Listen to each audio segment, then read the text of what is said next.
It is the 8th day of October 2018, allegedly, according to the thing we call a calendar, and this indeed is the Ocelli Effect. Broadcast live from the facilities of Ocelli.com, but also heard on a variety of other networks, including micro broadcasters up in the Northeast, who we do appreciate you, but for legal reasons will not identify you. Anyway, it is a Moon Day or a Monday. It's the first day of the week, and we are continuing our series with Jordan Maxwell. Now, Jordan has done already 10 episodes here on religion. This is where the focus is. Of course, we've gone into a couple of other subject areas because a lot of things are connected to religion. A lot of action, a lot of motivation, a lot of reality is connected to religion. So it might seem as though we've strayed on occasion into other areas, but really, honestly, it's all about religion in general. So you got to go to JordanMaxwellShow.com. By the way, why? Because JordanMaxwellShow.com, all together, JordanMaxwellShow.com, you know what? That's the only website that is Jordan Maxwell's. In addition, it's the only place that I know of that you can get to the Jordan Maxwell Research Society, where there's a button there. You can get into it for a one-time fee. You can get a lifetime subscription over there and be able to get in-depth not only on religion, which we're going to discuss tonight, but also about banking, about, well, you know, the international politic, if you will, about American history, about a whole lot of interesting things, actually. Religion is one very small part of what you can get into, and it's being added to constantly. In addition, we told you last week that there are now videos on demand there, which for a small fee, for less than what it would cost you to buy a DVD and have it shipped to you, you can get a direct video from Jordan Maxwell himself through JordanMaxwellShow.com. Okay, and that is the only website that's Jordan's. Remember that. There's a lot of other places to try to use his name and everything else, but the truth is, that is his website. You can write to him there. You can donate to him there. You can join the Research Society there. That is it. Okay? Anything else is an imitation. Jordan, how are you tonight, sir? It's now we're going into episode 11, I believe, and wow, I didn't know that it was going to be this many. Of course, as you said at the beginning, well, as we agreed at the beginning, however many it takes is however many it takes, and that's what we're going to do. Almost every Monday, a couple of skips. Maybe I wasn't feeling well the one time, maybe you weren't, or you were out of town. That's right, you were out of town, actually. And, but whatever, it's been a continuous series, and we've definitely gotten reactions from it. I'll bet. But it's amazing to take a look at the incredible amount of information that you've already put into these things. And meanwhile, again, you want to go more in depth, there's ways to do it. And Jordan also along the way usually gives you guys different places to look, different things to search on the internet, book suggestions. Gee, kind of sounds like the Research Society area, Jordan, over there, where you can actually find the references and go look at the books yourself, look at the images yourself. But anyway, we're going to do this like we always do. How are you doing tonight?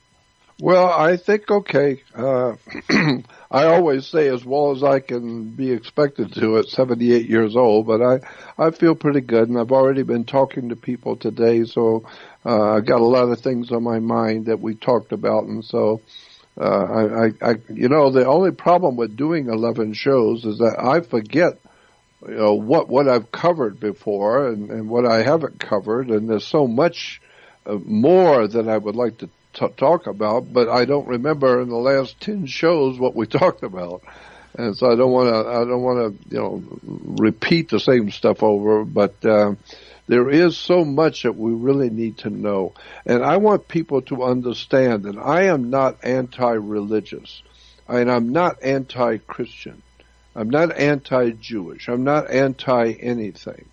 My modus operandi has always been to open your mind, because I've said it before, your mind's like a parachute. It doesn't work if it's not open.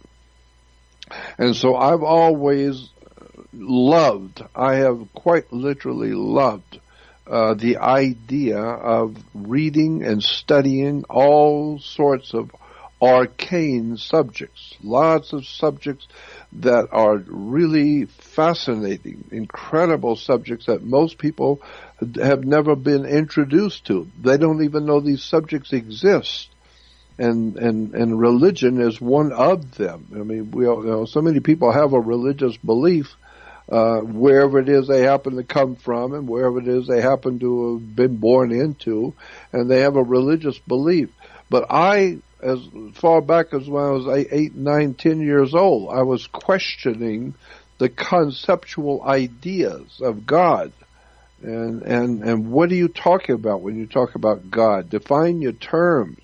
And so I'm not irreligious, and I'm not anti-Christian, I'm not anti-God. As a matter of fact, I am totally convinced that there is a divine creator. For myself, I'm convinced that there is some kind of a divine presence in our human civilization that is out there in space. It's out there. Well, that's what you ask any little Christian kid. Do you believe in God? Yeah. Do you know what God is? Oh, yeah, we know exactly what it is. Oh, really? What is it? They don't know.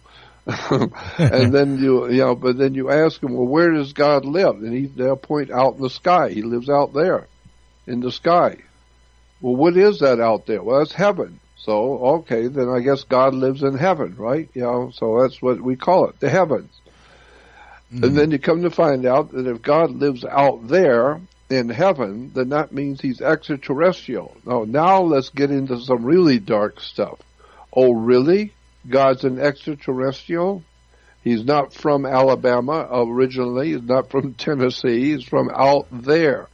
Yeah, well then he has angels. Yeah, what are angels? We don't know, but they're angels. So... where are they from? Well, they are from heaven, too. The angels are in heaven.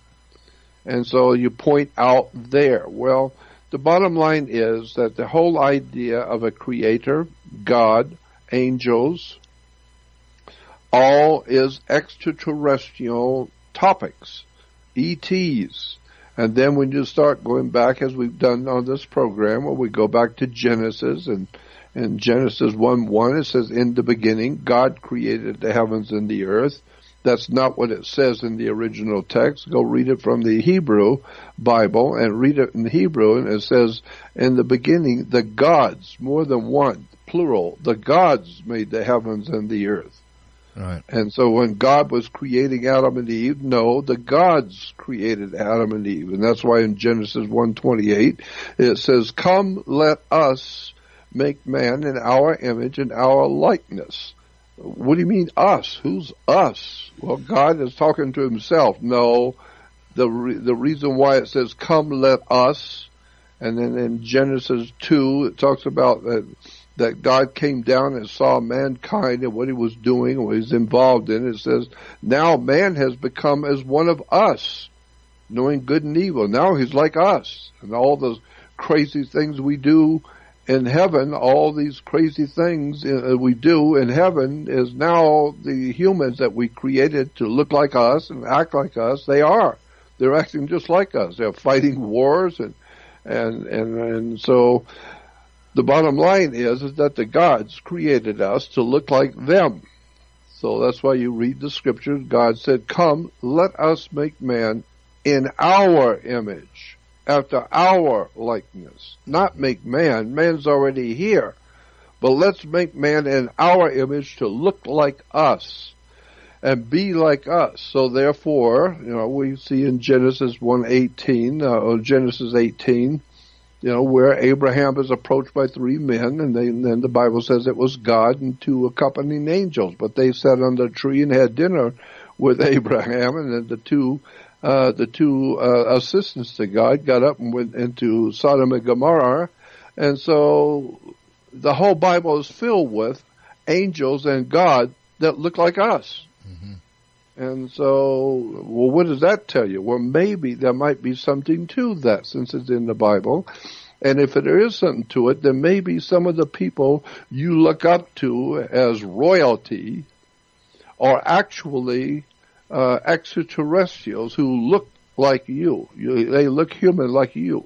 But See, they're you're not reading, human. You're reading my mind, actually, Jordan, because as I'm listening to you discuss how the allegedly singular God, which, by the way, Elohim indicates immediately this is more than one.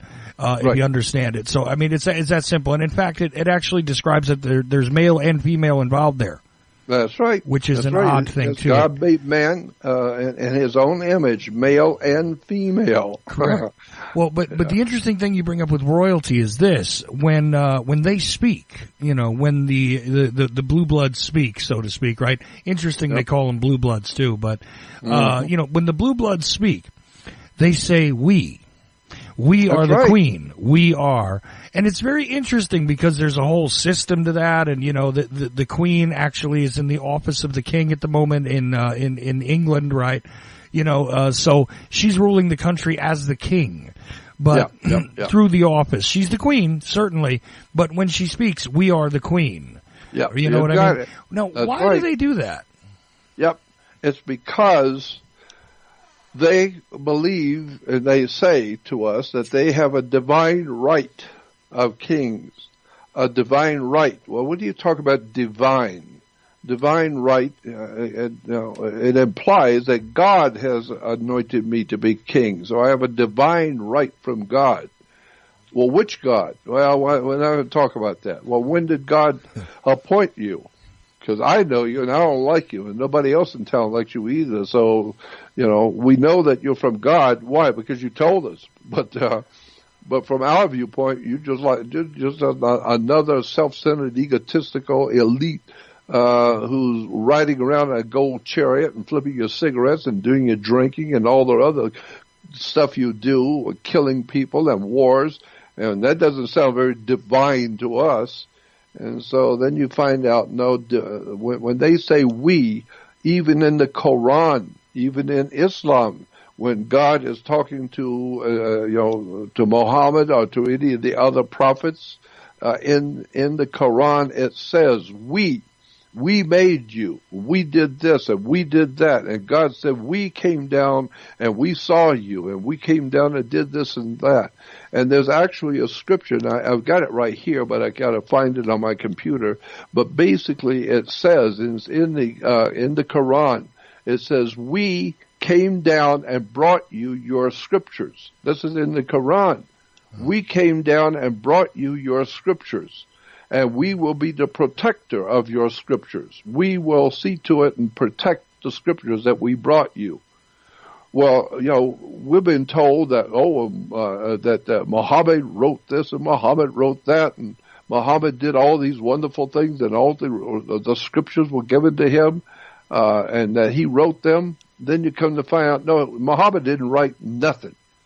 It says, God said, we brought down the Quran and gave it to you, and we will protect it ourselves. It's not your work.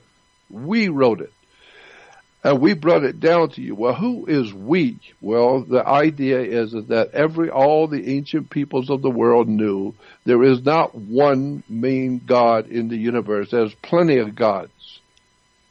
But when you hear that the Jews are God's chosen people, and the Jews were the first monotheistic God, the first monotheistic people, were the Jewish people. They were the first people to recognize that there was only one God, and that one God is their God, and it's the God of the whole creation of the universe. And he loves the Jews, and Jews were his chosen people, and there's only one God in the whole universe, and they are his people, period. So they are the master race, because they have been picked by the almighty God of the universe. But that's not what it says in the scriptures at all, and it doesn't make any common sense either. Because in the Ten Commandments, God is giving the Ten Commandments to Moses, and he says, one of the first commandment says, I am the Lord your God. Not the Lord of the whole universe. No, I am the Lord your God.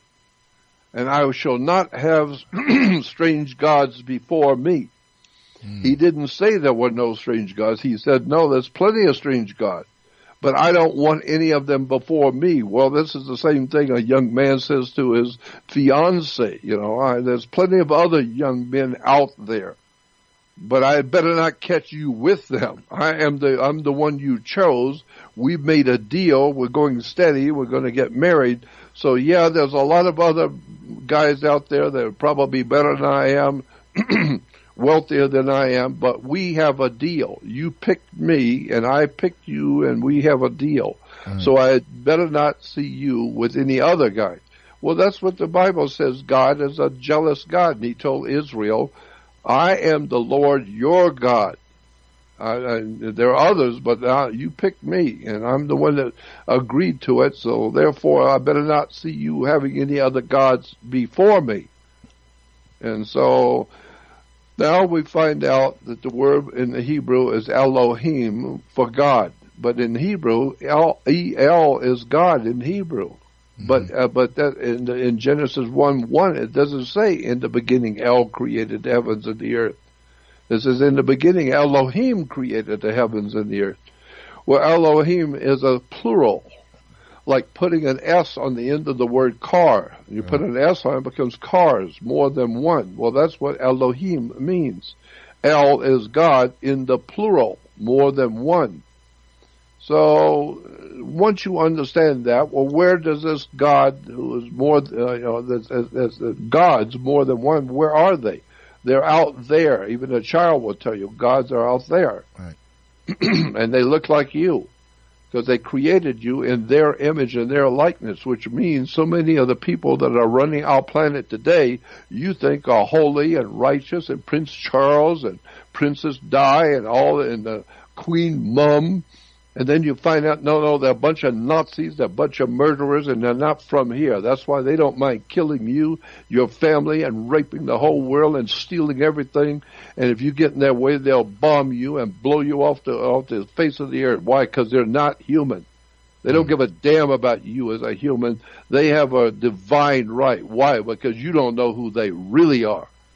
You don't know what's really going on here. You need to go back and look at the Bible and see what the real name of the tune is, because you're in serious trouble if you think that there's a God out there who's going to protect you and he loves the children and he loves all the little animals, etc. No, the real story is we are in a universe that's filled with other life forms, and they're superior to us, and they have come here. And some of them may have already been here before humans were even created. So the bottom line is, when you talk about God, you need to go back and do your homework. The story is not what you think it is. We've been had. Absolutely. And somewhere along the line, the people are going to become face to face with the reality of who we are and how we have been designed by extraterrestrials, and we are now here in their image and their likeness. And so the scripture says, and the idea was expressed by the Knights Templars, as above, so below. So all the lunacy you see us humans doing, well, that's just what the gods are doing. The gods are demons and devils and angels and poltergeists, jesters and jokers who lie to us, spirits that lie and tell us about God, and they themselves are extraterrestrials from out there in the universe who have come here. So the whole idea now is you need to go back and look at religion and where did it come from and what in the world is actually in fact happening. You don't have to look at the real facts right now. It's going to show itself real soon. Oh, yes, absolutely true. You know, Jordan, a couple of things come to mind here. First of all, we did get a question in already, and I didn't even tell people they could ask questions. But if you're in the live chat room or you're on my Skype list, by all means, enter a question that is reasonable to what we're discussing. Jordan is more than happy to address them, whatever they may be. So yeah, live chat room, or if you're on Skype, Charles.Ocelli is my Skype name, and I will read them and interpret what it is you're asking. No problem. I will add anything to the conversation that is reasonable. Okay, that's the first thing. Second thing, you know, I used to think, now you might find this strange, but I used to think that David Icke was absolutely laughable with this concept of reptilians being on the planet and this kind of thing. But you know what kept happening to me, Jordan? What? I kept having a hard time figuring out how a human being can do what some alleged human beings do to other human beings. Yep. And I said to myself, look, when they say to you, well, look, you see a conspiracy, you see the, thousands, millions, whatever. How many are being murdered? How can somebody possibly do that? I mean, they must be mentally sick. They must be mentally ill. They must be, and mental illness doesn't account for it, because mental illness, eventually they collapse into something. They crash. But these people that do it for decades, for 50, 60, 70 years, of their, of their time and power, I would say to myself, they're not mentally ill. They might be mentally ill toward the end. Some people go a little fuzzy toward the end of their lives, or maybe they had trouble in their youth, but the majority of the time they're there, literally poisoning and slaughtering and setting things into motion that are absolutely harmful and horrific. They're not mentally ill. So I say to myself, well, what is the other answer here? This is almost like an inhuman, and I just kept coming up against the same wall. This is not what a human being would do if they had an ounce of an idea of the damage they were doing. See, a human being has empathy built in, unless there's a damage. They have empathy built in. They can't possibly rest well with this, be happy with this, be thrilled with the spoils of war, since they know it costs 10,000, 20,000, 30,000 lives. Yep. And I started saying, no, I'm not saying I'm a devotee of David Icke's. No. But what I'm saying is, not so crazy to say that some of these creatures that appear human might be something else. Because it just appears that way. I mean, it just following the logic and the reality of their behavior, Jordan. That's the first thing. So I agree with you. And a lot of people say, oh, it's crazy talk. God is an extraterrestrial. Well, first of all, in a practical sense, if you're telling me that God doesn't necessarily reside on this planet, by definition, he's an extraterrestrial. Okay, God is in heaven, God is everywhere. Okay, I get that. And that is a wonderful thing, because that's the idea that all of his creations are all his, and so on and so forth. And I don't even mean to give the masculine to it. It's just a matter of, that's what I've commonly thought to say first. I understand all that. The first curveball comes from a question, which I don't think I've ever heard you address this, but, the Mormons, they talk about aliens basically intermingled with God. And that part of it makes sense. Now, was Joseph Smith a con man? I think so. But did he have some of the truth? Maybe. A good con man doesn't sell you the whole, complete, full lie, do they? No, not at all. But I'd love to know your look on that, because, Mormonism, to me, when I was a kid, I thought it was just another form of Christianity. Yeah. And it's really not. I mean, Jesus is in there. But it's not really. So I was wondering if you had thoughts on Mormonism, because in some ways it actually comes to more of the truth, and in some ways it gets really strange. But then again, it's only when you study the occult world of theology and metaphysics, and understand what you're seeing, if you have what is called a preternatural experience. Preternatural used to be called supernatural, but it's not supernatural, because supernatural means it's natural, but it's really just natural. That's why it's supernatural. No, the word is preternatural, means not of this world. Things that that has nothing to do with the world you live in. This is not from here, from this earth. It's not from this planet. It has to do with something that's out there, or something that's in this earth, or something that has nothing to do with your human life. It's preternatural. And so once you understand preternatural and what it means, and then you start looking at all the stories coming out of the ancient world, not just the Bible and the Bhagavad Gita and the Vedas and Upanishads and the Quran and the Torah and all the other holy writings, you begin to see that there's a whole world of ancient knowledge and history that we are not privy to know about. And now you begin to see the real story is beginning to develop, that we were nothing more than created creatures, and we were probably recreated. That's why the Bible says in Genesis, come, let us make man in our image, after our likeness, meaning and implying man is already here. He's already here, but he's not that pretty for being a creature walking upright. And so science today calls those creatures, we know that they existed, and we call them hominids. Look up the word hominid, and it will show you apes that look like us. They walk upright. They are built like us. They're ugly as a homemade sin, but they're ugly. But they walk upright, and they're full of hair, and they will look like a human monkey. But the scientists say they really existed because we have the skeletal remains, and science calls them hominids. Well, somebody must have come here millions of years or thousands of years or whatever it was a long time ago, and encountered, when they came here to this earth, they encountered living creatures on this earth that had evolved or somehow had got here, and there's a lot of them. And so somebody that came here from another world said, come, let us make this creature to look like us. Why don't we intervene in its DNA structure, and let's co-produce with this female. Let us take her and artificially create another life form in her, and let's cross genetics, and let's see what she gives birth to.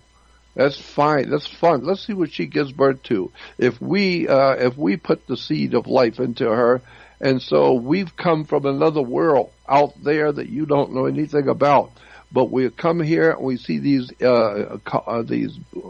hominid creatures. We call them Neanderthals and Cro-Magnon man and all these ancient peoples we loosely think of as cavemen or whatever.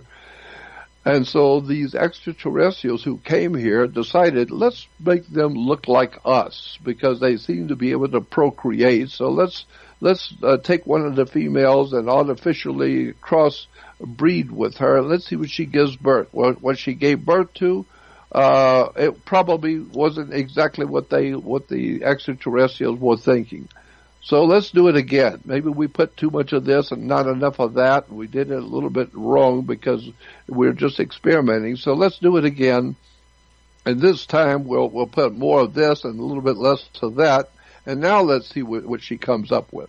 And so this is why I'm saying it's very possible, and I'm not the only one saying this, but it's very possible that that's where we get Bigfoot, the Yeti, the gorilla-like man who walks upright and has a family, has females and has children, but he's a lot stronger, bigger, and scarier than we are.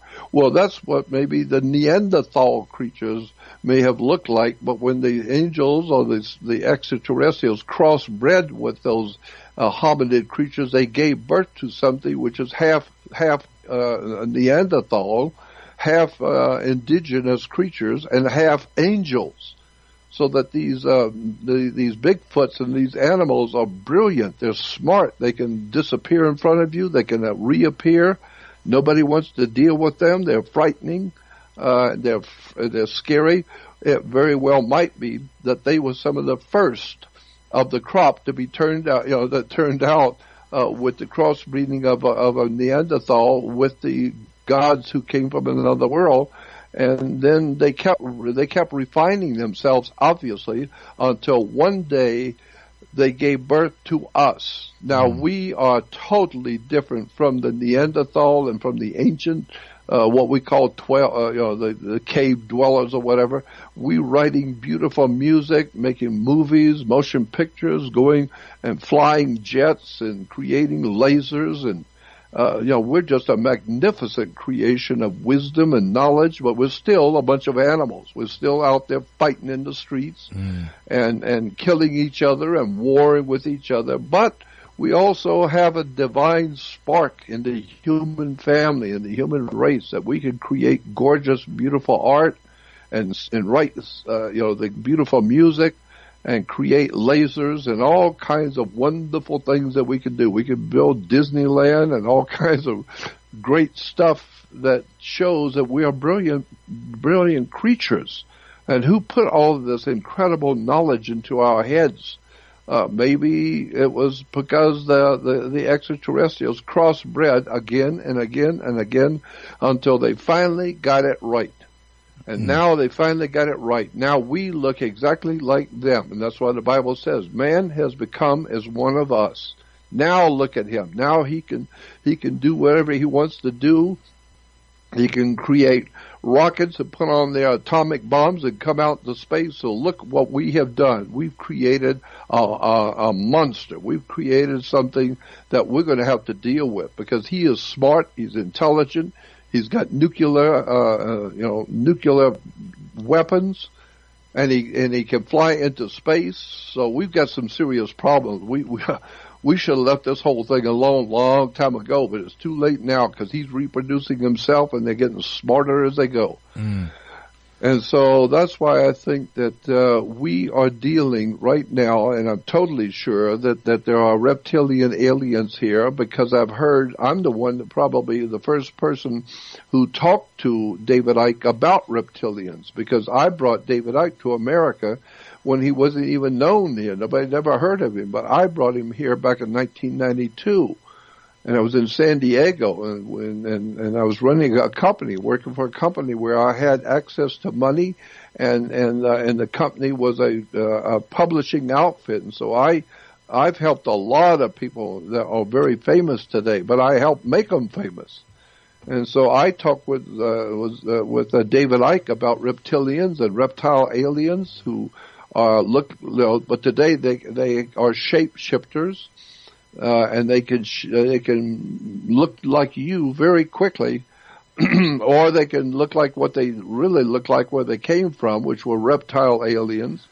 And so I've been talking about this stuff for many years. Well, I have got some circumstantial evidence about the reptilian presence on the earth that's pretty overwhelming.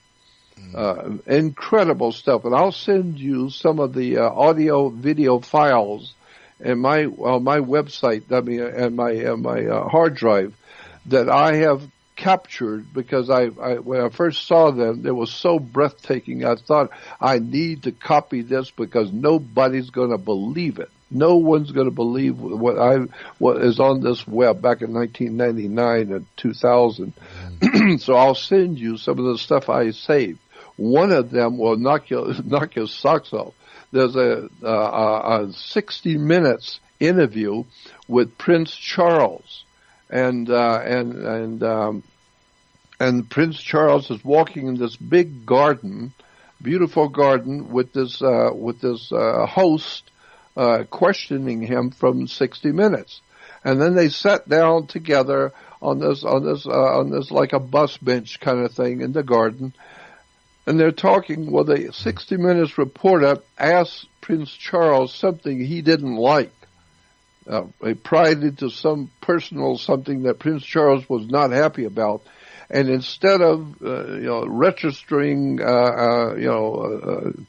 an expression that he wasn't happy with that question, Prince Charles actually looked, and it's on, and you see this, they had the camera on. Prince Charles looked at this host and started hissing, and his eyes became like a snake, but he was hissing and hissing loud at him, and it was incredible. Nobody could believe this. Prince Charles hissing like a snake, and it wasn't just a little flippant sign. No, he's actually looking at him and hissing at him like a snake. Well, if you go on the web today and go to YouTube and type in people hissing, just type in the people hissing, and you will see all kinds of videos of talk show hosts or game show hosts or interviews or news interviews where individuals will hear something they don't want to hear, and they start hissing like a snake. So I'm saying to myself, why are these humans that look human, but they turn and act like a snake? The way they turn their neck and their eyes they get this look in their eye like an animal, and then they start hissing. What is that all about? Well, you better go back and look at it, because that's what happens, and it's on film. And when David Icke talks about the extraterrestrials who look like who are reptilian, I was probably the one who got him started on that back in 1962 when I first brought him here. Because I have talked to some of the most incredibly brilliant people in my life, people I know that are extraordinarily successful, important people in this world, and they have told me about their own personal one-on-one experience with hissing reptiles. They look like reptilian, they move like reptilians, and they would hiss. And so it's just astounding. And then when I go back to the Jewish Targums, which is the old, they're called the Jewish Targums, are the old records of what the rabbis centuries and centuries ago had to say on different subjects. It's like like in American law, you've got all of our laws go back to the 1700s. And so when the judge says he's going to render an opinion, that means an opinion based on everything we know about this particular law. And it goes back 400 years or 300 years.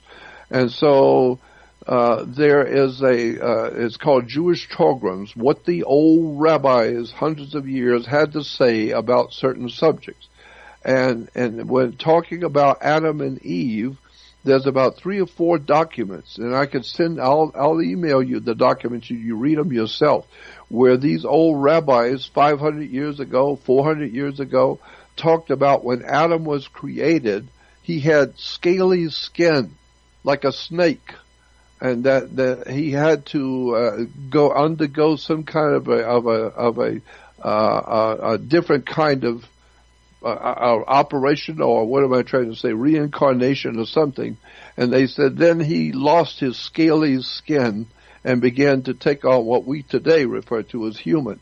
But when he was here, he had a reptile head, and he had scaly skin like a reptile. I didn't say that. The rabbis wrote that. The rabbinical authorities 400, 500, 600 years ago talked about Adam having scaly skin like a reptile. So I'm thinking, what is that? What are they talking about? Well, they're not stupid, and they must have had a reason for saying that. So you better go back and look at this whole subject of who was this new creature they call Adam, A-D-M. We call it Adam. No, go back in the Hebrew Bible and look where it says that God created Adam, A-D-M. We're the ones that put another A and make it Adam. No, it's not Adam. Adam. And then you find out what the word Adam means in the ancient Hebrew. So I'm just saying that if you really want to talk about theology, then go do your homework. Spend 60 years looking at the words, the terms, the etymologies, the stories, cross-referencing the stories with other ancient civilizations, and you will find out the whole of what we call the religious world has been telling you something. You don't have sense enough to even know how far back it goes. The concepts and the ideas that we're expressing today have been around for tens of thousands of years, but you don't know what they mean. You don't know what the etymology of the words mean. So what the Bible is telling you is totally, totally different than anything you're being told today in a synagogue. Anything you're being told today in a mosque, a church, or a synagogue, you have no idea in the world how distorted that stuff really is. And I've said this before on the program, but right now it's also important to add that all 3 of the major religions today, Judaism, Christianity, and Islam, all come from the Hindu. India is the birthplace of all 3 major religions today.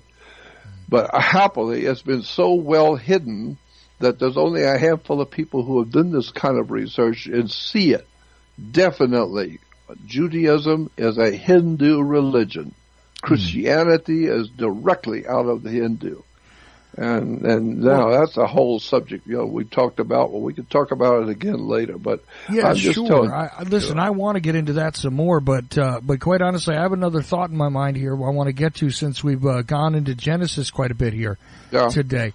When I attempt to read from the Hebrew, okay, I'm not somebody who speaks it or normally reads it. I'm sitting there with a concordance, a translator, okay. But when I take a look at it, not only is there this concept of you mentioned the reformation of man, not the invention of man, because most people they hear that story and it's sort of like, well, from the dirt, he makes a man. Okay, that's incorrect. But what is interesting about the dirt here is that the way that I read it, now maybe I'm wrong, but the way I read it is that the earth is also being reformed. Yes, not correct. Snapped into existence. It's being, creating the firmaments and the water and all that. This is the reorganization of something that was already there. It's not the creation of the entire planet, is it? That's right. It's a recreation of this entire planet and all life on it. And that's what this whole thing is all about. Somebody has come back and they're recreating all over again. And now they're coming back the way they must have come here millions of years ago, or whatever it was when these extraterrestrials came here and they saw the indigenous creatures that we today scientists call hominids. We think of them as cavemen, but whatever they were not like us. And so these creatures came from other worlds. They came from out there, from heaven. And they said, "Come, let us make man in our image, after our likeness." Well, that's what's happening today. There seems to be a new evolution idea now being put forth because mankind has become so large, so many humans, and it's totally out of control. I mean, at least 95% of the earth are so ignorant they don't even know they're alive. They just reproduce and eat and reproduce and eat until there's just millions and millions of them, and collectively they got an IQ of 40. They just keep reproducing and drinking their beer and entertaining themselves with bullfights and guns and ball games. They just keep reproducing and reproducing. And so whoever is in charge of this world, the gods, are obviously looking at us and saying, we got to do something to clean this thing up. They're destroying the earth. They're destroying the water and their air and their food. We got to do something to change this whole superstructure of what we call life on the earth, because these people are crazy. Damn, they are ignorant and ill-informed and can't read, but they know how to reproduce. And they got 14 kids, and the woman's got 14 kids, and she's pregnant and got no husband. And so you just keep reproducing these people by the millions, and those people have babies and they reproduce. And so finally you end up with a situation where you've got billions of people who their parents didn't know how to read. The billions of people, the parents didn't know anything. They don't know nothing. They just were born and do the best they can and raise the family, because that's what all the animals do. And so today, now you still are looking at billions of people are reproducing and reproducing and reproducing. And of course, we have to, because America is looked to as a great and wonderful country. And so we want to feed the poor. We want to feed the poor children and all the poor. But you're so incredibly ill-informed. The poor are reproducing themselves existentially. It's just, you got 8 million. And they have illegitimate kids, 10 apiece, and now there's 80 million, and those 80 million reproduces again, and now you got 160 million, and then you just keep doing that until finally you got 8 billion people. And those 8 billion people, 7.75 billion are going to reproduce themselves again, and now you're going to have 28 billion people, and then they're going to reproduce themselves and make it 160 billion people. And why? All of them collectively have got an IQ of 40. Nobody's thinking. Nobody's looking at what the future is. We've got, we're running out of air. We're running out of clean water. We're running out of food. And what bothers me is that so many people are having babies that never, and the end, I'm trying to tell you what I see in this world. People that are having children and babies now are thinking that the way we live today is the way humans in America have lived for tens of thousands of years. We've always, for tens of thousands of years, we've always had 7-Eleven and the big grocery stores and the big supermarkets and all the liquor stores, and we've always had Pop TV and Beavis and Butthead and the ball games. We've always lived this way for thousands and thousands of years because that's the way life on the earth is. And I'm saying, no, airhead, you better go back and do some research and find out we haven't lived this well in tens of thousands of years. And we are now so big and so overweight and so overwhelmed. And the people are just reproducing babies, and we're supposed to feed the babies of the world. And so what you're doing is you just keep feeding the babies, and they grow up and they have more babies, and now it's 7 billion, and now, a couple of years there'll be another 10 billion, and we just keep trying to feed the babies and feed all the poor folks. All they're doing, the poor folks, are just reproducing themselves and reproducing and watching TV and drinking their beer and going to the ball game. They don't give a damn about the future. They don't read. They don't know anything. They don't understand anything. But they do know how to reproduce. And so I'm saying that one day soon, the world of mankind is going to wake up to the overwhelmingly obvious fact that the gods have come back, and they're going to do something about thinning the crowd. They're going to do something to thin us because we're out of control. We don't know how to stop. So we just continue to do what we've always done, have babies. And it's the most clever thing in the world is sex. Hell, let's have babies.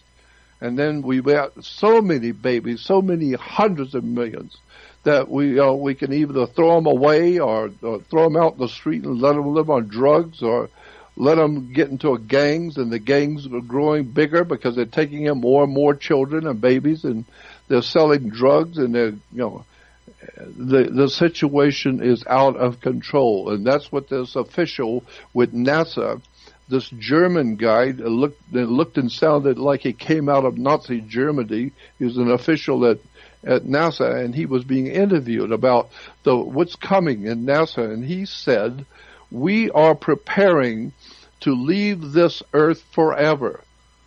This is what NASA is all about. Well, of course, NASA is made up of all the old Nazis under Adolf Hitler. NASA is an old Nazi boy network.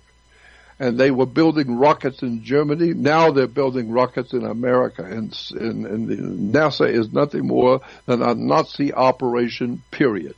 But he said, and he was from Germany, and you could tell with his mannerisms and his demeanor, he was a Nazi.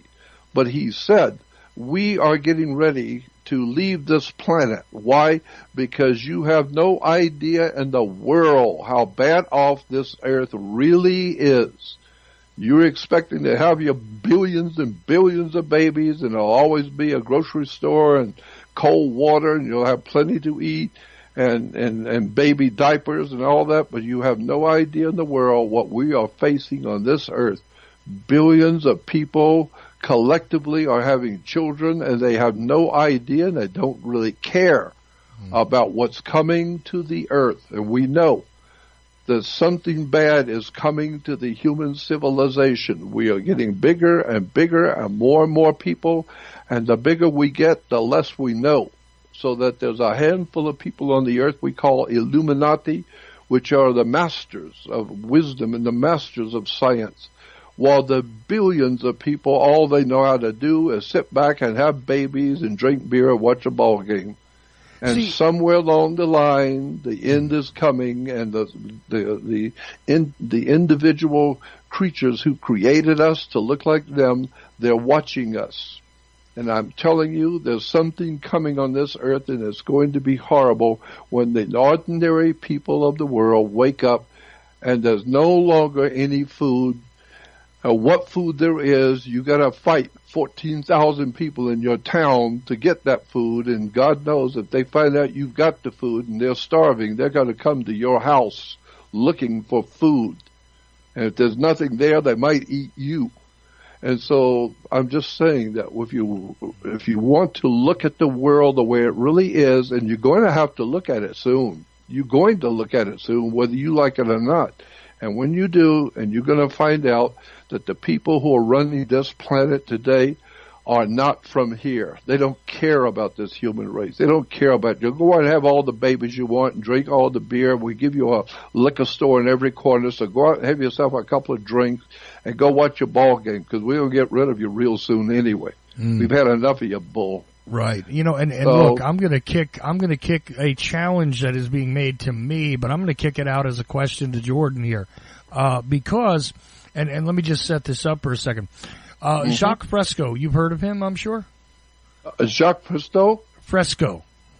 I think I have, yeah, but I don't remember why. Okay, so he's the guy who's... I have heard that name, but I don't recall why right now. Sure. Well, he's the inspiration behind the Venus Project, which has this concept about a way that societies could be managed in order. Well, look at that. That all goes back to what I did.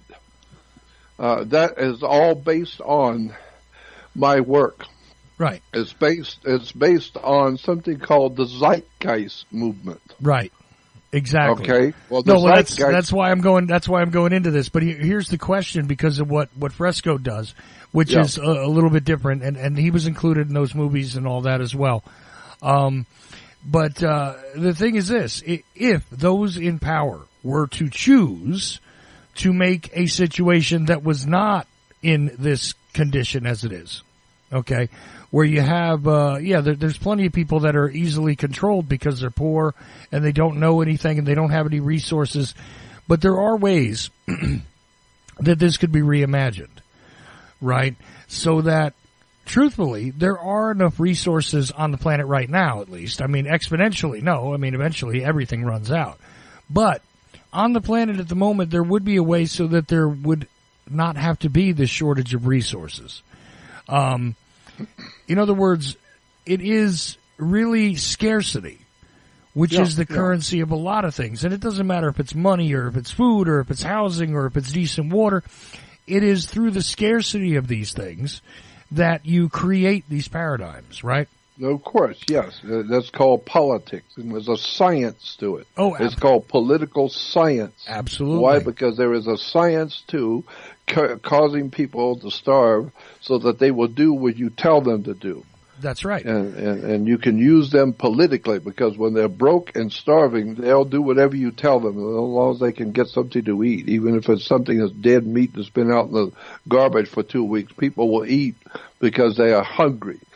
And so you can manipulate them and exploit them and trick them and deceive them.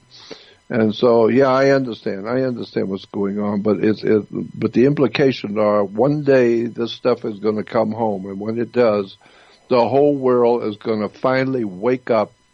And when they do, and they see what's been done to them, and what their world has become like now, with no fresh water, no food, and what little food there is, the whole town is going to be looking for it. So don't you go out and look to find food for your family, because there's going to be 50,000 other people out there in the street looking for food. Right. And if you have electric lights, you better put a curtain or something over your window, because if they find that you got electricity, they're coming to raid your refrigerator and your freezer, and there's going to be, we've got movies made off of this. We got television and shows and movies have been telling you this for years. So yeah, scarcity can be used politically. But like you said, eventually, down the road, there's going to come a day, and I got a feeling it's a lot closer than maybe you think. But myself, I think the eventuality is coming very soon, when we're going to wake up and find out we have raped this earth incredibly bad. We have destroyed our earth and our land, We've flooded it with oil and flooded our oceans with oil, and we've flooded our countries with criminals and lies and deception and alcohol and drugs, and something's got to be done to save the human family if the ones who created us want to save us.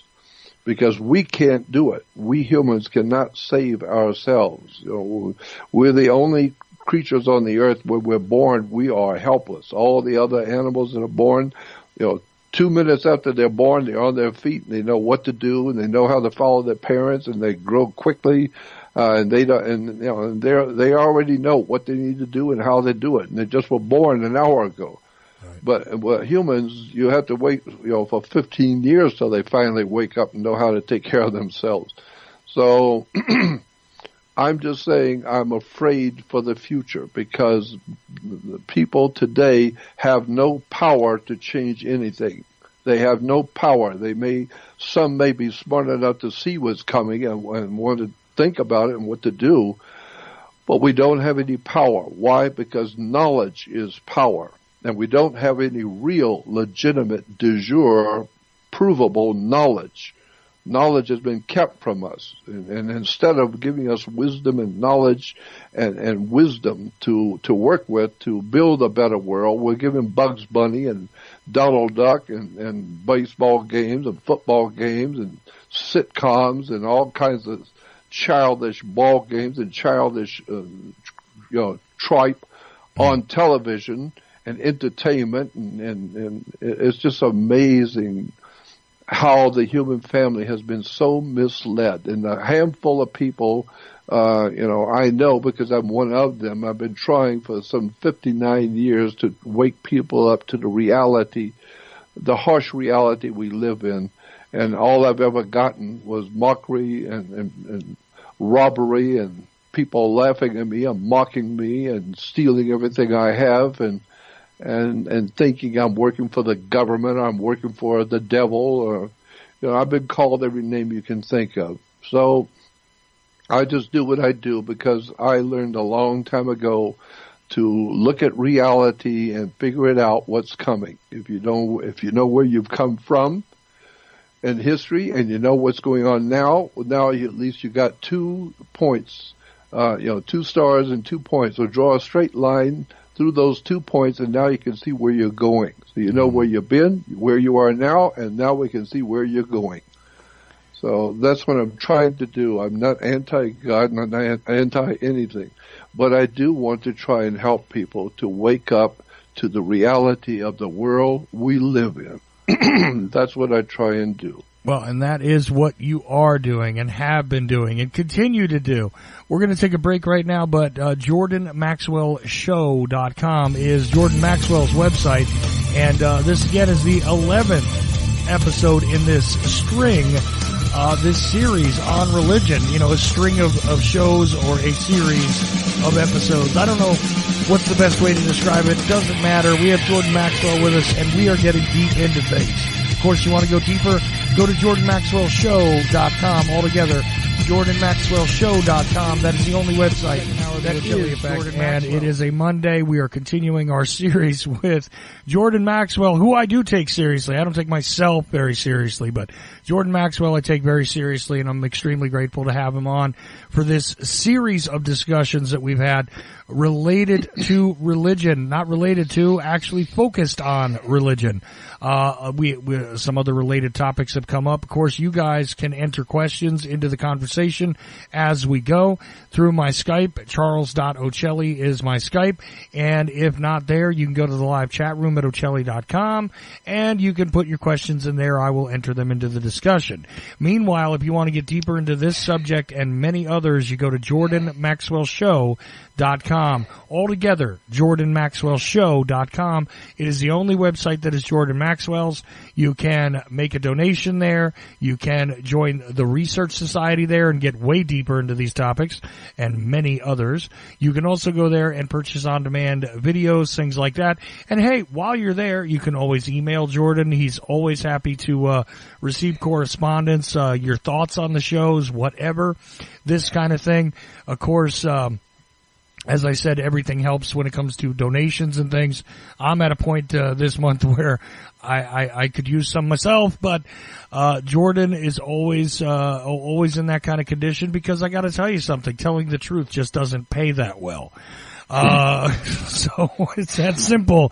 Anyway, JordanMaxwellShow.com. That's your starting point. It's the only website that is Jordan's, and that's where you go to get access to all of that. The Research Society button is there, and the links and clickable goodies are all over the website, so you can email Jordan, donate, check out, previous shows.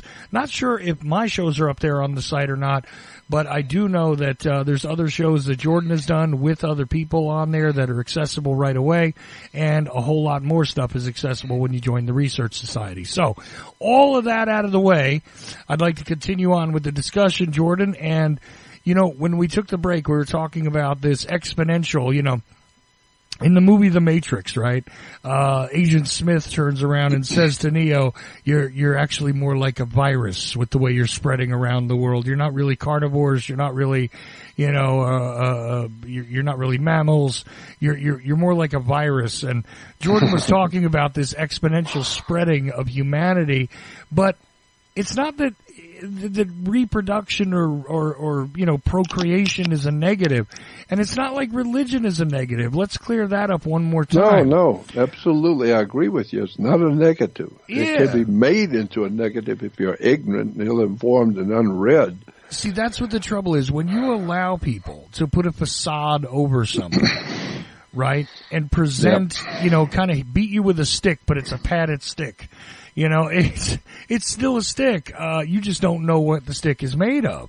Okay. That's right. And, it's really, really rough to deal with this and to kind of deprogram what you've always been taught. I often wind up referring back to things that I always was sort of taught to be the ground level of truth. And the fact is that the generations that came before me didn't really know any better than me, so you gotta actually dig deeper to get at it, because nobody's going to hand it to you easily, are they, Jordan?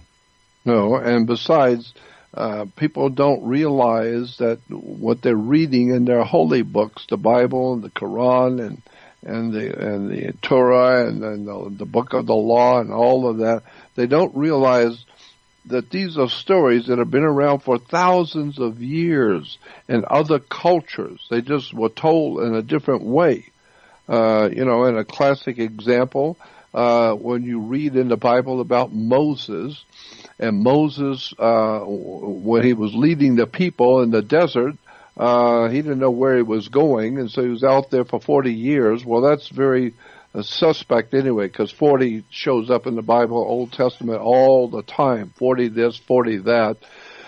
And so Moses is out in the wilderness for 40 years, and the Israelites are following him because he don't know where he's going. He's in the wilderness. And so, but there's no way for him to order food for everybody, but you better find some food for everybody, because you got a lot of people out there, thousands, if not millions, of people following you, and they're in the desert, and they're in the lost desert too with you, and you're the one that brought them out there because you told them God was going to take care of them. Well, where is he? And we're hungry, right? And so then we see that in the Bible that Moses talks to God and tells him, God, you have to do something for me here, and it's something important. Can you do something to help feed my people here, because we don't have nothing. We're out in the middle of a desert and we don't even know where we are. Can you do something to feed us? Because if not, we're going to die. And so we may be God's chosen people, but we're not going to be here much longer because we're not eating.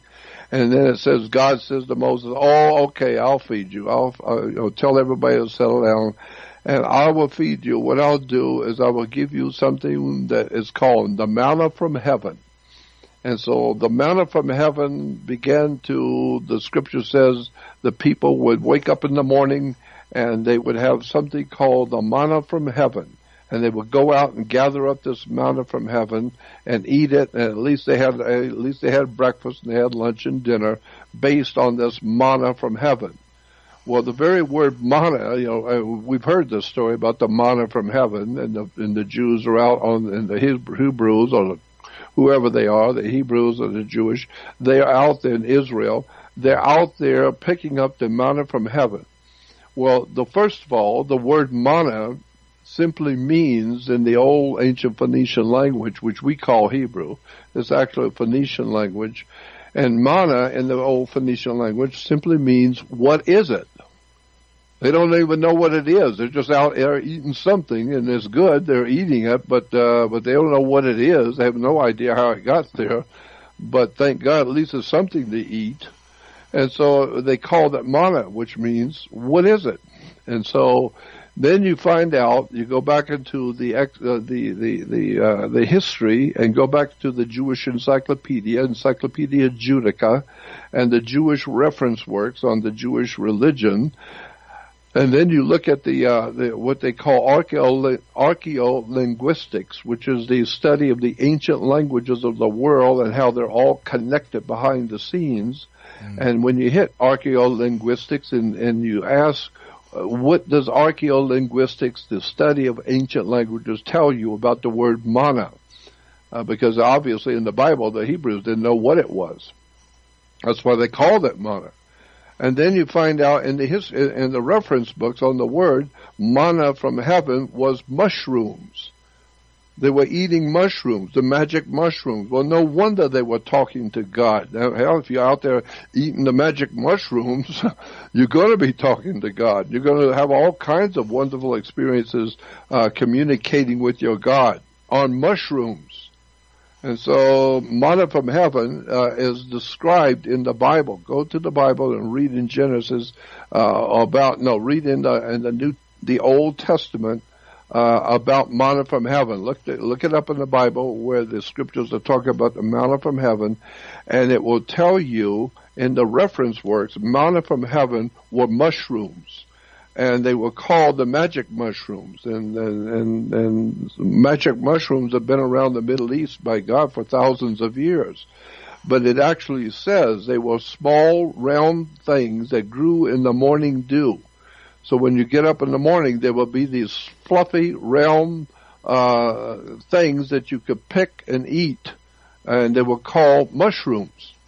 And so now today, there are quite a few articles being written in Israel by Israeli professors and people who study the Israeli history of words, etc., in the Hebrew. And there are many articles being written now. You go on the web and just look up Israel and mushrooms and see all the different articles written by professors and teachers and writers and researchers in Israel, saying that, the people supposedly at that time that Moses would have been alive, they were on mushrooms. And that's why, they were seeing and able to talk to God directly. Well, if you take enough mushrooms, you're going to talk to God. And so, but it's not mushrooms just for, like you would get with a hamburger. No, these were magic mushrooms. What is it? Amanita muscara is probably one of the most famous mushrooms in the world, is Amanita muscara, and that's one incredible trip, boy. You take a little bit of the mushroom of the Amanita muscara and watch what happens to your brain. Watch what happens to your mind when your mind starts reacting to the chemicals in that mushroom. You're going to see things you are not going to believe. You're going to have experiences, boy. I'm acutely aware of this, Jordan. I've sampled that one. I've sampled psilocybin. I have also sat down with people that used to be called Indians. At the time I sat down with them, but now they call them Native Americans. Quite honestly, and had peyote. So, guess what? I know exactly what you're saying. And look, I do not deny the legitimacy of those experiences or tell you that it's not something that doesn't irrevocably alter your state, because it does. Now, what's interesting to me is that, according to what they describe as ancient witches script, mana, M-A-N-A, would be the pronunciation of energy from the land, and its physical manifestation is mushrooms. Yeah. So, not everybody is lying to you. Just so you guys know this. It's interesting stuff when you take a look at it. When you look at the confluence of the ancient languages, that is one interesting point as well. It's called archaeolinguistics, the ancient languages of the world. Right. But all of them together, you start to line them up, they do start to make sense as to how, things came together. I have an interesting question here, and it's actually a little bit off topic, but I did say if it's relevant, we'll bring it up, okay? Yeah. Okay. So this person is asking, what is, let me just get their exact question. Okay, can you ask Jordan why Satanism as a religion is so popular? With the highest levels of world leaders, excuse me. Before Jordan answers that, let me just explain something though. What some people call Satanism is not Satanism. So I don't know if you mean the religion by which you basically are your own God, or if you mean the actual worship of the character of Satan, because both things exist. So that would be what I would say if I were answering the question. Now, Jordan might have a different view and might want to answer it differently. Go ahead, though. Well, I would say that you're right, that there are different interpretations of what we would call Satanism. There are different interpretations, and you outlined it, and you're right. But there does seem to be a general overall direction in which the human family is slowly but surely becoming involved with, and that is otherworld entities and demonism and devil worship. But over that, there does seem, as I said, to be some kind of a direction that the human family on the earth is now being directed into, with all kinds of rituals and blood sacrifices and killing children, and that stuff is real, and so many of the so-called elites are involved with all kinds of child sacrifices and pornography and narcotics and drug addiction. And very slowly but surely, it's beginning to circulate around the world now. So now we're finding out that, the pedophilia stuff in religion, it's everywhere. It's in government. It's in the industrial field. It's in military. It's in churches and religions and all kinds of religious orders around the world. And there's all kinds of, in Islam, we said before, that they have child marriages and child sacrifice. And so it seems to be that people are being, because they grow up, they're born, they have no grounding whatsoever. People are being born today that have no grounding. They are shallow, in that they have no background in education or morals or ethics or scruples or in humanity. They don't know anything about humanity and where we've come from. All they know is they're born and they got to eat and they got to live, and so they're out chasing sex and drugs, alcohol, and God knows what else, and going to their cage fighting and their martial art fighting and boxing, and they get involved with the dark side of the world, with fights and sex and drugs and rock and roll and all the rest of it, until there seems to be a general direction now that the human family is now slowly but surely drifting into, that they're not really realizing. It's just people are experiencing something they like, and they like watching the fights, they like watching the ball games, they like this and they like that, and they're having their cold beer while they're watching it. And so they don't realize that slowly but surely they are giving up their humanity and supporting something that's going on the earth today that is frightening, because if you look where we've come from and where we are now, it doesn't take a scientist to figure out where we're going. Right. Because the people today, generally speaking, in America especially, are not grounded. There's a term that's used in electricity. People are not grounded. When I was coming up as a child, I had my family explain to me about morals and ethics and rules of life and how to treat other people and what to do and what not to do and what is acceptable when you're playing with other kids and what is not acceptable. And if you do something wrong, you apologize for it, and you don't do it ever again, and you apologize. And you don't do this and you don't do that. But here's what you do. If you want to be a normal and good person, here are the things you have to do. You have to take care of the older people and look after children and animals. And the way you treat an animal tells us about how you're going to treat the rest of the world. If you treat an innocent animal, we're watching you. We know what you're thinking. We know that you're brutal. And so I was well grounded by my mom and by the people around me that taught me how to think and how to question and how to live and how not to live, etc. And got me thinking about spiritual subjects.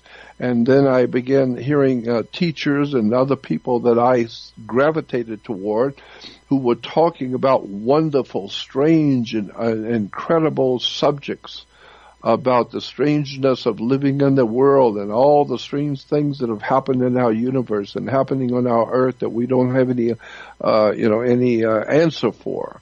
And that's why that book I've told you about before, and you should get it. You could get it in any good bookstore today. You can still order it on Amazon. And if you go on my website, Jordan Maxwell Show, on the same line that you see my Research Society button that you can join, move your eyes over to the right and you will see a little button that says Recommended Materials. Right.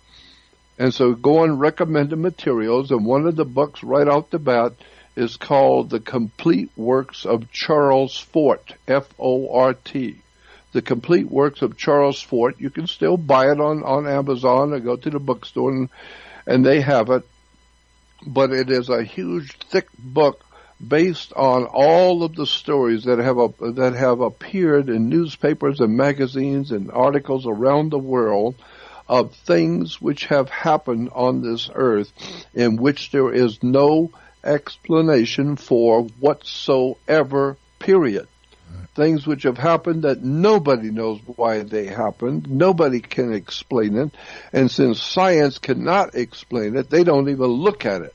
Why? Because if they looked at it, they'd have to explain it, because they're the most brilliant people on the earth as scientists, which in point of fact, they don't know, period. They don't know what is going on. They have no idea in the world. All they know is that science is a religion. It's a religion that has their holy books and their holy altars, and they have their holy people, their great prophets and holy prophets in science. And so they don't need to know anything. All they need to do is keep your mouth shut. And if you want to get a job, then you got to get a degree.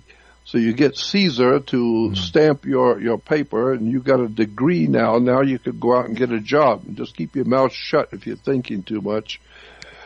And so the bottom line is that people are not aware of how this world works. So therefore, the Bible says, God said, my people are dying from a lack of knowledge.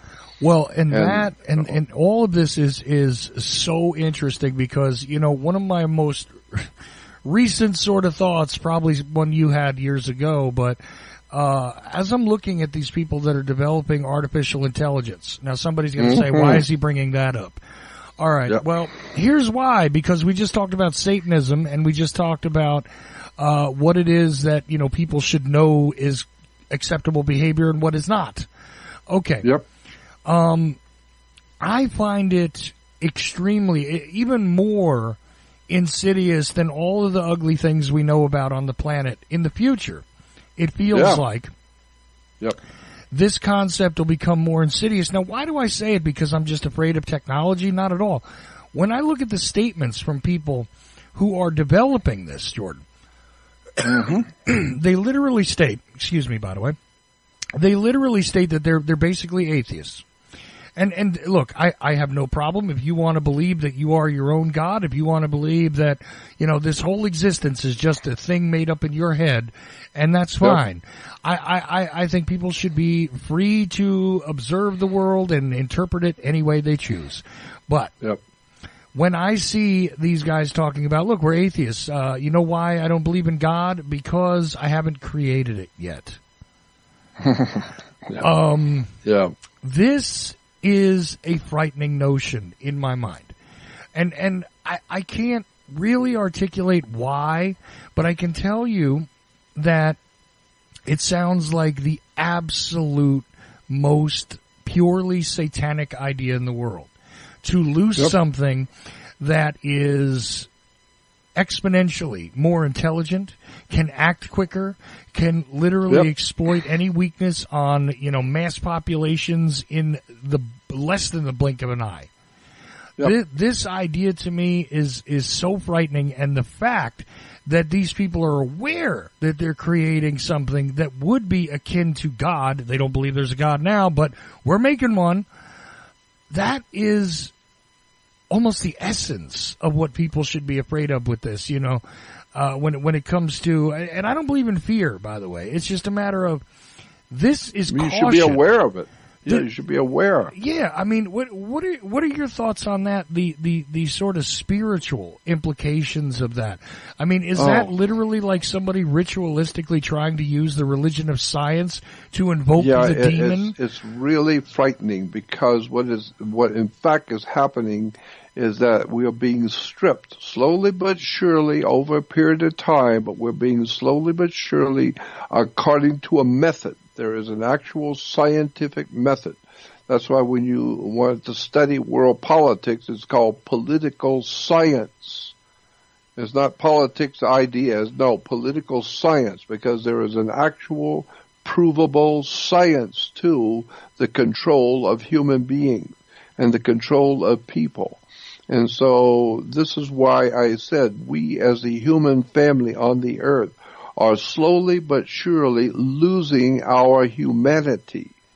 We're losing our respect for the other world of knowledge and wisdom that has come down to us and now is almost totally dead in human society.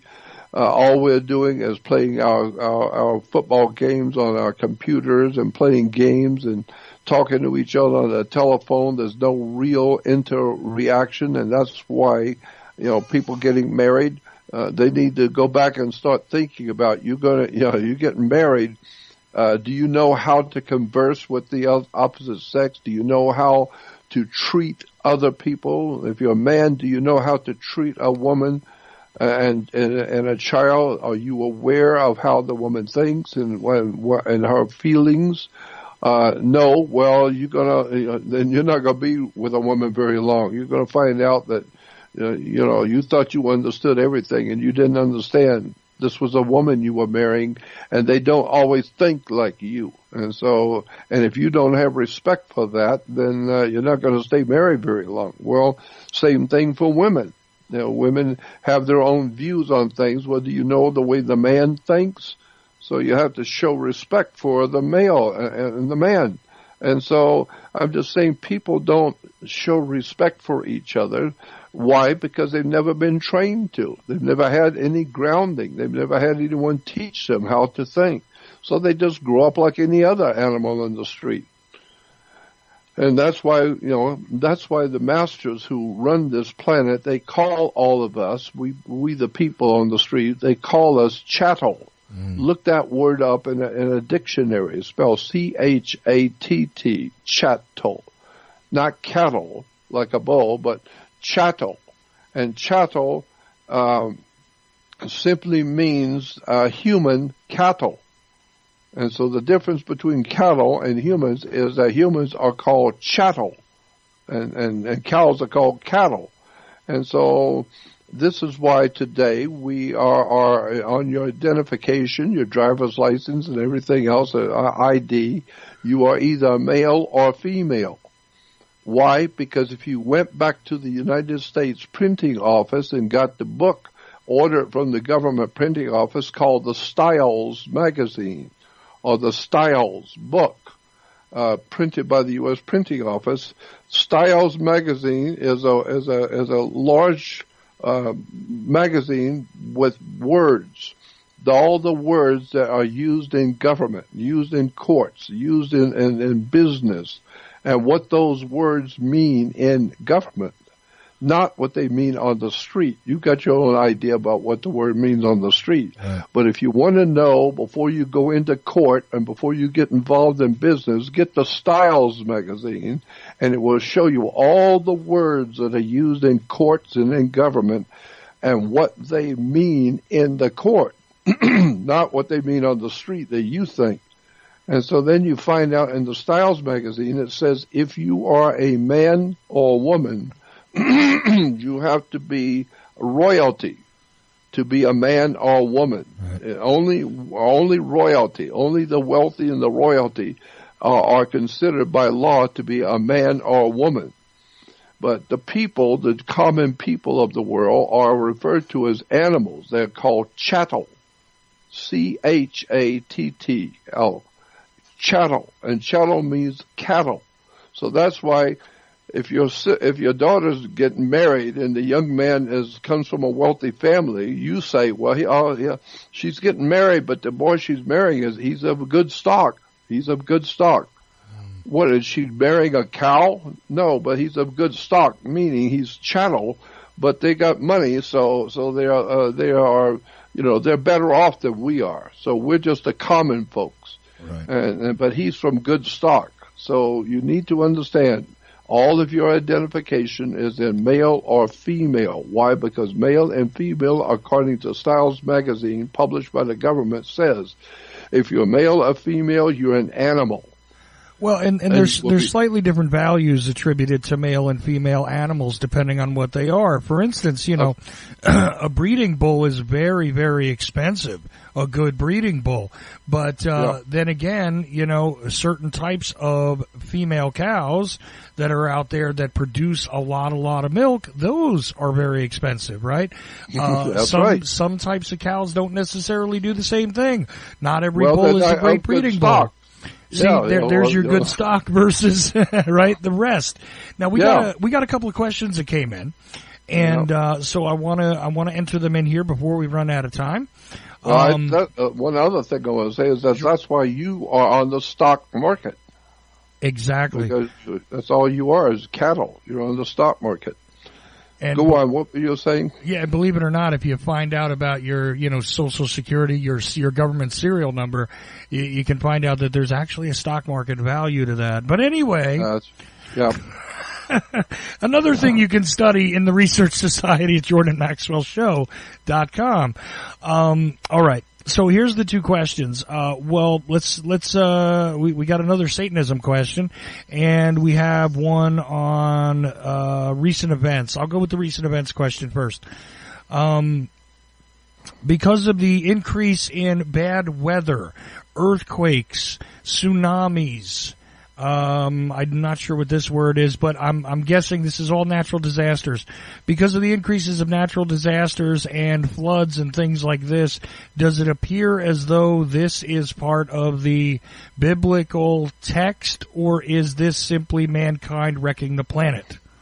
This is mankind wrecking the planet. This is called weather modification. Mm-hmm. That's a whole story that most people have never heard. I've sat and talked with the scientists and physicists that work for the U.S. government and NASA, and in private conversations, I've sat and talked with them about what is going on with the weather of this world, and they tell me that there's something called ELF, extreme low frequency, ELF.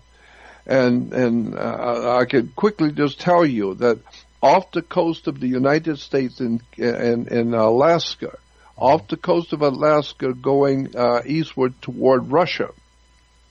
There's a series of islands called the Aleutian Islands off the coast of Alaska. And on that last little island on the American side, there's also a series of little islands off the coast of Russia in the same area. And they have little islands going toward America. And on the last island, I am told, on the last island on the Russian side, is Russia has put a gigantic atomic power plant on that little island that's closest to America. That little island has a big power plant, a nuclear power plant. And why? Well, because they've got a station, some kind of an electrical radio or some kind of a station out there, but it uses so much electricity they have to generate their own nuclear power to even run this station on that little island. And what it is on that station, we now know that there are like two large discs, those discs that we see in Goldstone, Arizona, and that kind of thing. Well, these are two large discs, and one of them, they're like plates, big ones, and so they're connected to a computer.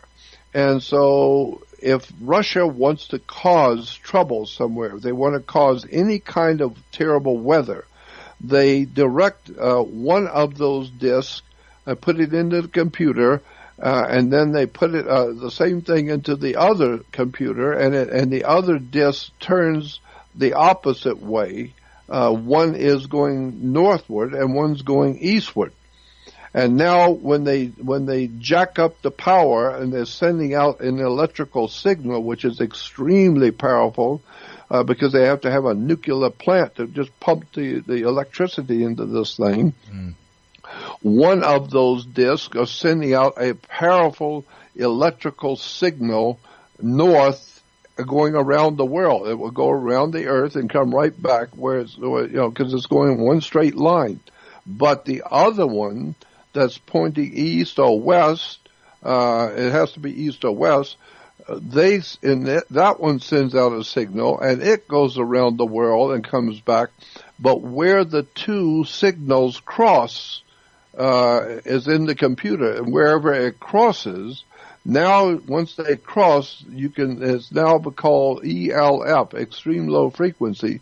Now you can manipulate the power going into both of those lines of power going around the world, and they connect somewhere on the earth, on the other side of the earth.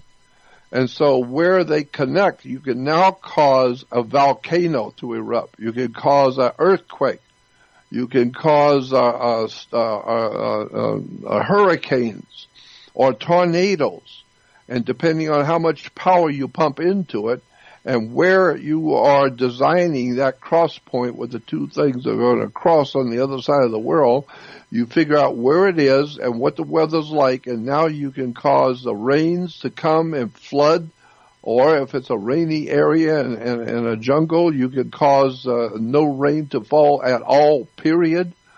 And you go for droughts. And so it's called ELF, and it's a fascinating story about how Russia controls the weather. Well, we know we're doing the same thing. We call it HAARP, and we've got ELF frequencies also. We're using it militarily, just like Russians are. But the bottom line is, to the answer to the question, yes, we are causing most of these terrible things that are happening on the earth. That's between Russia and us. We're hurting them, they're hurting us, and we hurt their friends, and they hurt our friends, and we cause earthquakes and volcanoes. Well, they're doing the same thing. And so all of these things we're seeing happening, yeah, we are causing, we humans. We're great at science. We love science. We don't care about life. So it's called ELF. Yeah. Go back and just research ELF. Extreme low frequency. And it's basically weather warfare between That's whoever and whoever. I mean, it really is irrelevant when it's being done on such a mass scale who's doing it. It's just the fact that it is human driven. Okay. So there's the answer to that question. Hopefully that works for you. Now, the other one is again about Satanism. Now this is I'm just going to read it as written. Is Satanism compatible / interconnected with Nazism and or communism, since the world appears to have been using those three belief systems to land us in so much trouble? ? That's exactly the way it's written, Jordan.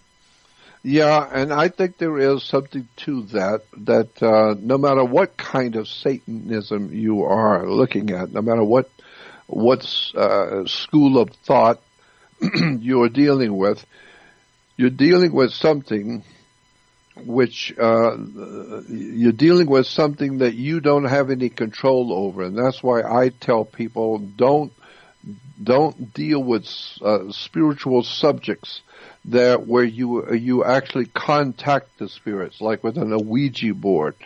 That's the one thing I would stay as far away from as you can possibly get as an Ouija board, because what you're doing is you are actually, in point of fact, communicating with the spirit world, and it does work. And you can bet it works. And it's called an Ouija board, and you ask it questions and it will answer you. And it's an intelligent answer, so you know you're connecting, with something on the other side.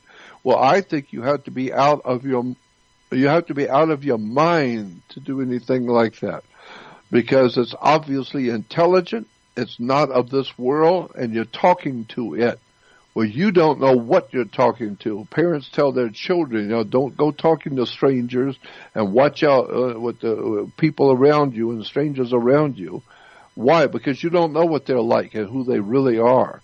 Well, the same thing, a Ouija board, and with humans dealing with spiritism, spirit subjects like demonism, devil worship, child sacrifice, or devil worship. There is a world of spiritual presence on this earth that we humans are not aware of. Churches talk about demons and devil worship and spirits and poltergeists and ghosts and sons of God and the Islamic people talk about jinns, which are spiritual entities, demons and devils or spirits, angels. Of course, we have good and bad angels. Yeah, well, I don't know the difference, so I don't want to deal with any angel because I don't know the difference. Well, but the truth about all of this, Jordan, in reality, though, is that most of the people that spend a lot of time speaking about this know absolutely nothing about what they're speaking about. I mean, literally, correct me if I'm wrong, but I hear these guys from the pulpit talking about, there's a devil that makes you want to do this, and there's, a great spirit that makes you want to. These people have no clue about the fact that there are entities who don't care about any of, your little trials and tribulations in life. Now, they may wish to consume life, but to them, you're nothing but food. Okay? Of course. There's all sorts of orders of different things that are out there. And just like with the Ouija board, I mean, it's a toy. It's more famously a toy, but the thing is that people make these broad sweeping statements about things that they have no knowledge of, no experience with, and absolutely no connection to. They're telling you their ideas, and actually, they're not even their ideas. They are just the manipulated, mangled version of what it is they were told to say. And that's what kills me. I mean, but again, Jordan, maybe I'm wrong. Tell me. Am I wrong? No, this is exactly right. They went to college. If you're going to be a minister, you're going to be a minister in a church, you've got to get a degree. So you've got to go to a Christian university. Get a degree in theology. And they're going to ask you all the questions, and you've got to answer the questions.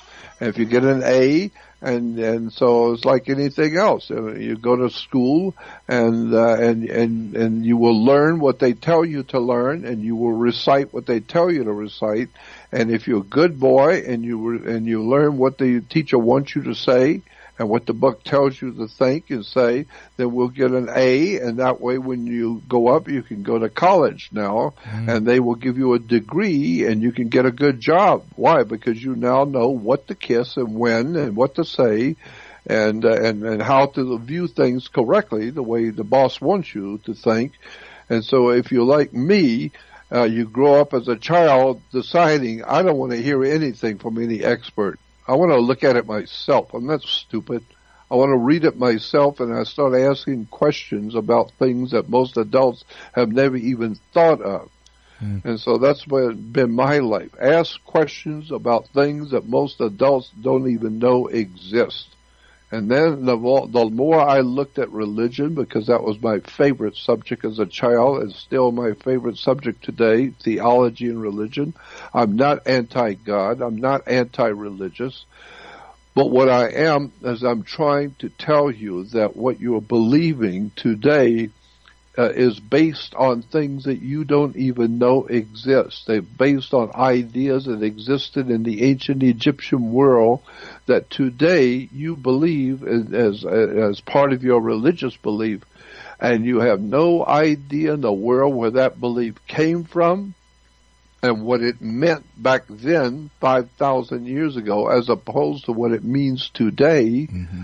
And so that's why we have so much chaos and people turning to drugs and alcoholism and all the violence and wars and all the stuff that the humans are involved in today. Everywhere you look is cage fighting and football and fights and heavyweight championships, and everything is fighting and drinking and alcoholism and drug addiction and wars and military. The whole human race is being sucked into a destiny that they have no idea where they've come from, where they are now, and how this stuff is working, and where they're getting ready to go.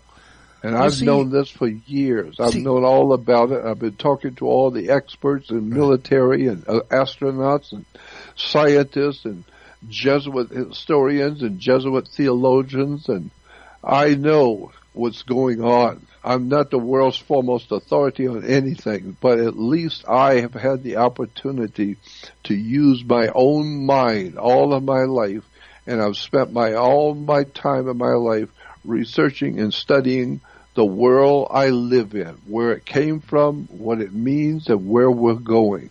And this is why the more I see this stuff, and I've seen it for 60 years, I am so incredibly moved, emotionally moved by what I see coming. I see that children on the streets have no idea in the world how they got here, what they're supposed to do, how they're supposed to live. I see mothers with 6 or 8 kids, and they're pregnant, and their husband's gone, and so they're on television saying, well, who's going to feed my babies? Who's going to feed my babies? I got 14 kids here, and I've got 6 husbands, and they're all gone, and so who's going to feed my babies? Well, we'll feed them. We'll take care of them. Well, then what you're doing is opening up the world to the whole idea of socialism, Marxist-Leninist communism, where the state will take care of everything. They'll feed you and take care of you. They were doing just fine, but nobody seems to know the history of the World Communist Party back in the 30s when it was founded in the Soviet Union. Nobody seems to realize that Russia grew to be a mighty military power under the World Communist regime. And under communism, it became known as the Soviet Empire, the Soviet Communism. But nobody seems to realize, where did the Soviets get the money to feed their troops and to feed their people and to pay their military? They get paychecks every week. Where did they get the money? Well, they got the money from the Federal Reserve. With the Federal Reserve used to send the plates that they used to print money.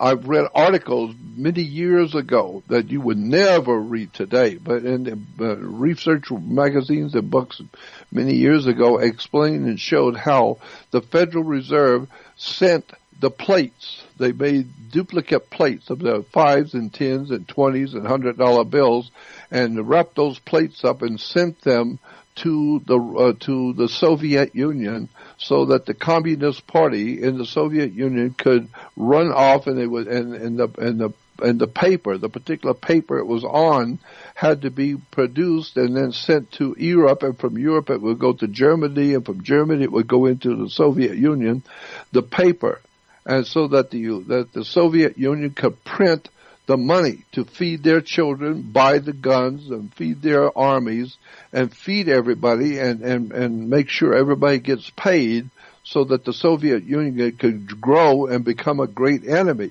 How? Off of the Federal Reserve plates that was sent to the communists by our great American heroes who run the Federal Reserve and financed Adolf Hitler the same way. They financed the Communist Party the same way, and now they're financing the destruction of the United States of America. Why? Because they can just print the money as much as you want. We'll just print this stuff. We'll put three ships, 3 different ships, morning, noon, and night, and just run off the paper money and send it everywhere, send it to Russia, so they'll have plenty of money to buy guns and start a war. We'll send a lot of it to South Africa, to Nelson Mandela, so he can foment revolutions and pay the blacks to kill whites. So we'll just finance all this chaos and lies and deception and wars. The Federal Reserve is financing the world's demise, and we are so ignorant and ill-informed, we don't read, so we just don't know. But one day we're going to wake up and find out somebody has been planning your demise for a long time, and this is what I'm trying to do with my research website, is to show you all these documents and tell you things about the world you live in you've never heard before. So you wonder how we got in the mess we got? It's because there is somebody who's put us into this mess. Well, and we don't even begin to know who financed the Soviet Union. It was our own country. Well, you know what the other problem is, though, Jordan, and I got to be honest here. I always hate it when I only hear about the overlords, so to speak, that do this to us, right? Because we bear responsibility as well. Now, why do I say that? Because we feed into this system by insisting that tribalism is the important thing. Now, why do I say that? Okay, because here's the quick, bullet point logic. What happens is they tell you have to believe in a certain whatever, red tie, blue tie, right? GOP, liberal, whatever. They tell you that's your team. And then they present you with the tribe leader of said team, right? Then they tell you that somehow God has chosen them, or they are here as an instrument of God. Yeah. And, this theme reoccurs, and it's all about the tribalism. It doesn't even matter the details that are there with the leader or with the God. You don't even necessarily have to know which God it is, and that's the confusion that we're working through during this series. But here's the problem. The grand leader, too. Somebody who's ascended to power. Why? He was chosen. Why was he chosen? Well, he was chosen by all of you. Not really. What has happened, though, is that regardless of what they put up, people join a team. You see, they just simply put out the team and say, join us. Become part of the people that wear the red hats. Become part of the people that are wearing the blue shirts. Become part of the people that are out there with this kind of sign. And people fall right into line, behaving much like the chattel that they're described as. Yep. This is our responsibility, to not always go with the crowd. Now look, when you see a crowd of people running away from something loud, it's good to follow a crowd, because that's usually a good idea. But, You know, when you see them running straight into their own demise ignorantly, not even fully understanding the agendas of the individuals who have been placed in front of them, the system that is working, that they believe is going to work for them because of grand leader or because of the person they selected to office somehow, this is the problem. You're not going to be saved by somebody you saw on TV. You got it? Right. So that's the bottom line with all of this, as far as I'm concerned. It's not about, well, gee, you guys are challenging my beliefs in God. I'm not challenging your belief. You can believe anything you want, but look at the reality of what that actually is. Not that facade, not the soffit over top of the windows, but look inside and figure out where it really came from, what it actually means, what these rituals actually stand for, what they're actually telling you when they're telling you fall into line. This is the problem. Anyway, play ball. Stand on your line. There's a team here in this company, and you're not on the team. You got it. And I said, "You bet your ass I'm not on the team, son. Don't try and BS me. I'm not on your team. I can read and write and think before I came here. I was already well aware of commercialism and how the world works and where the religions have come from and who owns the banks and how the whole world works. That's all I've done for all my life is study the dark side of the human race and what we're doing. That's why I want people to understand, to go on my website, the Jordan Maxwell Show, and always add the word show, because that's my only website, is Jordan Maxwell Show, and you will see a button right there, a little banner that says Research Society website. Click on it and join, because you're going to see I've got a massive website of all the documents, audios, and audio lectures, massive research papers on all the dark stuff going on the belly of civilization, all the real tricks and lies and deception. And that's what I've been doing all my life. And the reason why I do it is because I think the human family needs to wake up and educate itself as to what's really going on here. And that's why I want to give them an opportunity to have a place to start. You want to find out what the world's really like? Yeah, go on my website and join my research society. And then also get the 2 videos that are on my home page on the right-hand side, on the home page of my 2 new videos. You get those and watch those, and you can download it and watch it immediately. Watch my 2 videos, and you will be astounded at what you never saw before, how this world is put together and how it works, and that was never told you. You've never been told these things I'm trying to show you. I'm not against anything. I do believe in God, but I don't want people being misled any longer. Well, so that's what I do. Exactly. In that way, Jordan, you're kind of against one thing, and that is ignorance.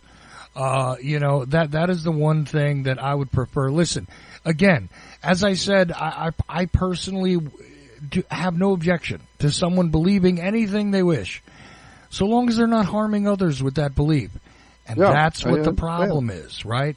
Because people that are misled and misdirected can very easily wind up harming people, even when they don't necessarily mean to, because they're misinformed. That's right. And it's just that simple. Now, believe it or not, we've run through 2 hours here with Jordan. So episode 11 is done, basically. I'm going to give Jordan the final word, but of course, I urge you guys go over to JordanMaxwellShow.com. That is the only website that is Jordan Maxwell's. I go over there. I am in the Research Society. I go into that section. You want to study up more on what we've talked about for the most part during these 2 hours and these 11 episodes. There is a tab in there under religion. And you can just begin there with the images and some of the interesting exhibits that are there to explain not only what we've gone over, but a lot more. Okay? Yep. So that's in the Research Society, but it all starts at JordanMaxwellShow.com. You got to put all that together because that is the only website that is actually Jordan Maxwell's. Okay. Jordan, what would you like to say kind of in closing tonight? Well, in closing, I want people to know I'm not anti-religious. I'm not anti-God. I'm not anti-anything. I'm 78 years old, and I've been a teacher all of my life, and I'm fascinated with wisdom, and I want people to know how the world works and what's going on to help them to grow and educate themselves. And so, but go on my website, The Jordan Maxwell Show, and you'll see 2 videos on the right-hand side of the screen. Click on them and watch them. You can download and watch them now. You will find stuff in those 2 videos you have never heard of before, that is startling stuff. Right. And then go join my research society, because there's a lot there and there's a lot more coming. Well, so absolutely. I appreciate you letting me talk about these things, because I want people to know I'm not anti anything. I just want to educate my fellow man before I leave this world.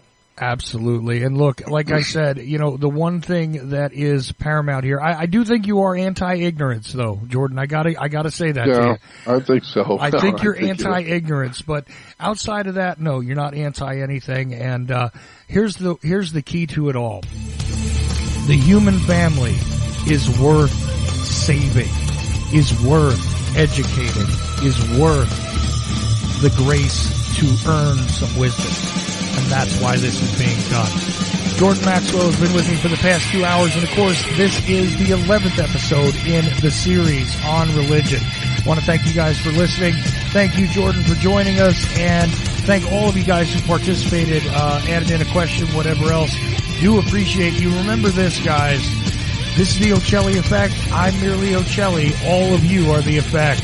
Have a good night.